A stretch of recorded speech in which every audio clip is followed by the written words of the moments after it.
नमस्कार दोस्तों, मेरा नाम है प्रभात कुमार, फिशरीज एक्सपर्ट। आपका स्वागत करता हूं आज की एक और बेहतरीन, खास और जबरदस्त वीडियो में।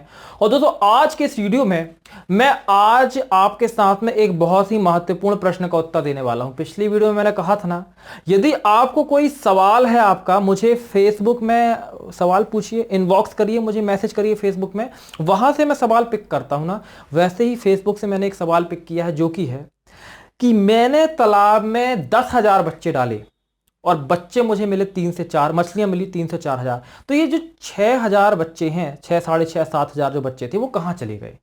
मतलब जो आज का सवाल है या आज का जो टॉपिक है कि मछली पालक या फिश फार्मर कभी कभी जब होता है कि तालाब में 8,000, 10,000, 20,000, 25,000 बच्चे तक, 50,000 बच्चे तक स्टॉक करते हैं, लेकिन उसका तकरीबन 20 से 25% ही मछलियों की जो संख्या में वो मछली प्राप्त कर पाते हैं। तो ये बाकी मछलियां कहां चली जाती हैं? और यदि फार्मर से आप ये पूछते हैं ना कि क्या आपको कभी तालाब में देखा कि मछलियां मर रही हैं, तो फार्मर कहता है नहीं, मुझे तो नहीं देखा कि तालाब में मछलियां मर रही हैं। तो जब तालाब में मछली मरी भी नहीं, तो मछलियां गई कहां? तो ये बहुत ही बड़ा सवाल है। तो आज मैं इसी सवाल का आपको आंसर देने वाला हूं और ऐसे 5 रीजन बताने वाला हूं, ऐसे 5 कारण बताने वाला हूं जो वजह है मछलियों की संख्याओं के कम हो जाने का, या अंतिम तौर पर जब मछलियां आखिरी में आप हार्वेस्ट करते हैं तो जितनी स्टॉक करते हैं उतनी मछलियां आपको तालाब में नहीं मिल पाती हैं। तो दोस्तों, यदि आप भी इस तरह के सवाल करना चाहते हैं, पूछना चाहते हैं, तो आप जाइए फेसबुक पेज में। मुझे मछलीपालन.com के नाम से मेरा फेसबुक पेज है, जहां पे मछली पालन संबंध में बहुत ज़्यादा डाटा देता हूं, कंटेंट देता रहता हूं। वहां आप इस तरह के सवाल पूछ सकते हैं। तो यहां पे जो पहला है कारण जहां पे मछलियों की संख्या कम हो जाती है, वो है घातक शिकारी मछली या शिकारी जीवों का प्रकोप। क्या होता है कि कई बार मछली जिस तालाब में है वहां पे पहले से अवांछनीय शिकारी मछली हैं, वो आपके बच्चों को खा जाती हैं। अब बच्चों को खा गए, आपको पता नहीं चला। मेंढक होते हैं वहां पे, पक्षी भी बहुत ज्यादा होते हैं, पक्षी भी आपके मछलियों को खा जाते हैं। सांप होते हैं, ऊत बिलाव होते हैं, मॉन्स्टर लेजर्ट होते हैं, कछुआ भी कई बार मछलियों को बहुत ज्यादा खा जाते हैं।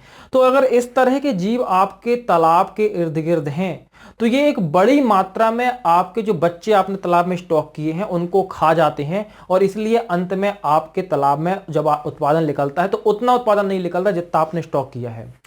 तो आप मुझे बताइए कि क्या मुझे एक वीडियो इस टॉपिक पर बनानी चाहिए कि इस तरह के जो शिकारी जीव हैं उससे मछलियों को कैसे बचाया जाए? यदि हाँ, तो नीचे कमेंट करिए कि यस सर, बनाइए वीडियो, मैं उस टॉपिक पे जरूर वीडियो बनाऊंगा।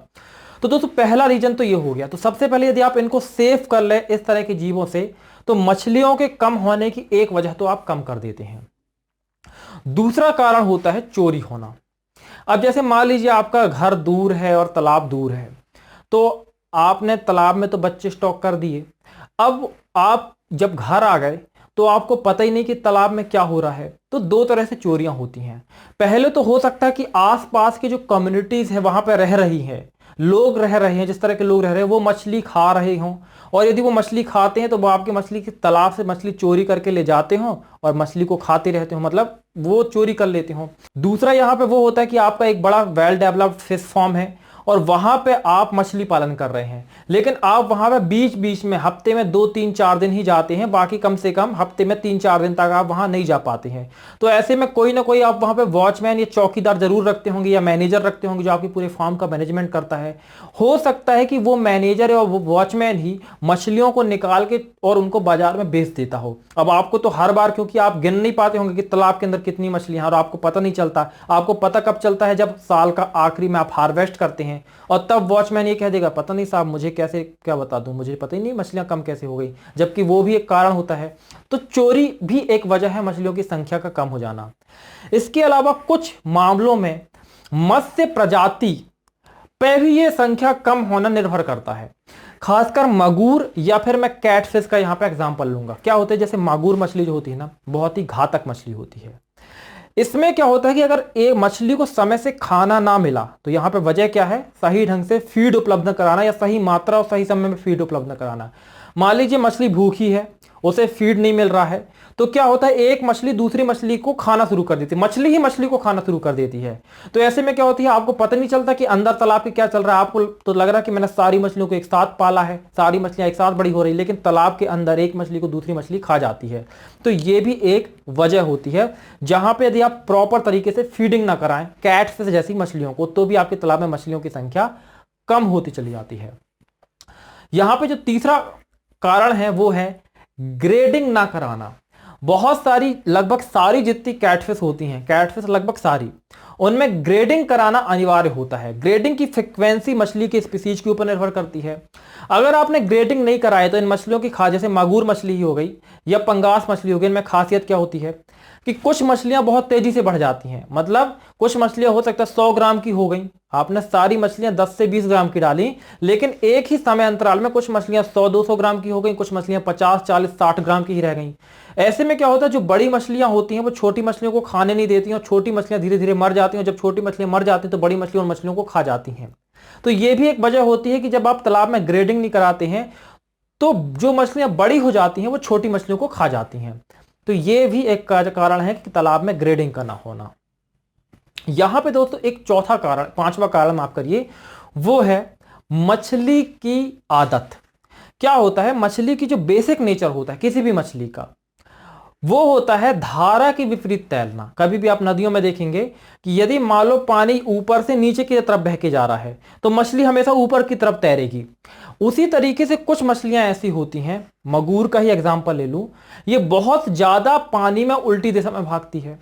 यदि पानी की इसको पतली भी धारा मिल जाए जहां पे ये तैर नहीं सकती, केवल ऐसे लोट लोट के कह सकते चल चल के जा सकती, तो ये तब भी उल्टी दिशा में बहुत ज्यादा भागती है पानी के। अब मान लीजिए आपका तालाब ऐसी जगह में है कहीं जहां आजू बाजू खेत लगे हुए हैं। अब क्या होता है, बरसात में जब खेतों में पानी भर जाता है तो लोग जो पानी का ओवरफ्लो होते हैं उसे छोड़ देते हैं, तो वो पानी बह के आपके तालाब में आएगा आसपास की जगहों से। अब पानी जहां से बह के आ रहा है वहां पे एक धार बन जाती है आपके तालाब में, और उसी धारा के उल्टा दिशा में मछलियां तैरना शुरू कर देती हैं और वो आपके तालाब से निकलकर भाग जाती हैं। अब वो चूंकि तालाब से निकलकर भाग गई, आपको पता भी नहीं चला। तो ये जो सारी चीजें मैं बता रहा हूं ना, इसमें कहीं भी आपकी मॉनिटरिंग नहीं हो पाती। जैसे एग्जांपल के तौर पे अगर मैं बोलूं कि तालाब के अंदर यदि मेढक हैं, आपकी मछलियों को खा रहे हैं, आपको पता नहीं चलेगा क्योंकि वो पानी के अंदर ही मछलियों को खा जाता है। पक्षी हैं, पक्षी मॉर्निंग के टाइम पे, मतलब सुबह 5 बजे से 6 बजे के बीच में बहुत ज्यादा मछलियों को खाते हैं। अब मान लीजिए आपका तालाब से घर थोड़ा दूरी पे है और आप यदि 1-2 घंटे लेट आए, 8 बजे आपके तालाब में पहुंचे, तो आपने देखा वहां पे एक भी पक्षी नहीं है, तो आपको ये लगा कि पक्षी तो मेरे तालाब में है ही नहीं, लेकिन भैया वो सुबह 5 बजे ही आके आपकी मछलियां खा के चले गए। तो ये भी एक वजह होती है। तो कुल मिला के 5 कारण हैं। पहला कारण क्या है कि जहां पे प्रेडेटर्स यानी शिकारी जीव आपके तालाब में मछलियों को खा रहे हैं। दूसरा, आपने ग्रेडिंग नहीं कराई तो जो मछलियां बड़ी हो गई वो छोटी मछलियों को खा रही हैं। तीसरा, आपने फीडिंग सही मात्रा में सही समय पे नहीं कराया तो जो मछलियां भूखी रह गई वो दूसरी मछलियों को खा रही हैं, उनका शिकार कर करके। चौथा क्या है, चोरी मछलियों की हो रही है। और पांचवा क्या है, मछलियों की प्रवृत्ति के अनुसार वो उल्टी दिशा में भाग रही हैं। तो यहाँ पे ये अलग अलग कारण हैं और उसके अलग अलग वजह हैं। तो उम्मीद है कि एक छोटी सी वीडियो, इनफॉर्मल वीडियो आपको पसंद आई होगी और आपको वो कारण पता चल गए होंगे। इनमें से आपको वो कारण कम से कम पता चल गया होगा कि हाँ, इस वजह से मेरे तालाब में मछलियां कम हुई होंगी। वो आपको खुद पता चल जाता है जब आप अपने तालाब का सही ढंग से अवलोकन करते हैं। तो उम्मीद है दोस्तों दी गई जानकारी आपको पसंद आई होगी। यदि मिलते हैं अगली वीडियो में इसी तरह की किसी नई इंफॉर्मेशन के साथ में, तब तक के लिए दोस्तों मैं आपको बता दूं, यदि आप मेरे साथ जुड़कर मछली पालन करना चाहते हैं, मछली पालन में सफल होना चाहते हैं, तो मछली पालन की शुरुआत, जब मछली पालन शुरू होता है ना, उसके पहले से आपको उसकी तैयारी सही ढंग से सही दिशा में करनी होती है। लेकिन मछली पालक क्या होते हैं, तालाब बना लेते हैं, उसके बाद वो सोचते हैं हम ट्रेनिंग लेंगे। मैं बता दूं कि मैं एक कोर्स रन करता हूं जिसका नाम है 0 to 1 कंप्लीट फिश फार्मिंग का बिजनेस ओरिएंटेड मेंबरशिप कोर्स।